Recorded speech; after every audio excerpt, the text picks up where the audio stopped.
अरे दीदी हो दुल्हा के बहिनी सब बाराती में कुर्सी पे बैठ के समोसा और पेप्सी पियता लो। अरे हो देख रे दीदी और रसगुल्लो खाता लो। उन्हों लोग को थोड़ा भी लाज लागता तो चल बनी सब गरिया के निकाल ले हल जा पेटे में से।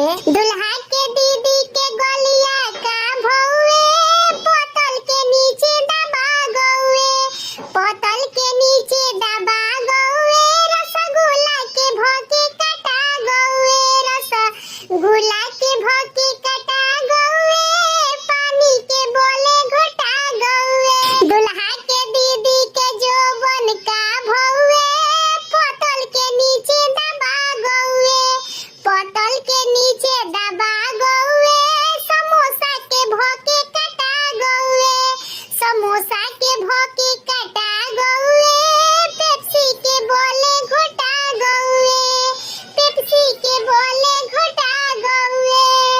ऐसे ही मजेदार गीत सुने खातिर हमरा चैनल के सब्सक्राइब करी प्लीज कर देहल करी लो। काहे इतना कंजूसी करता नी लो।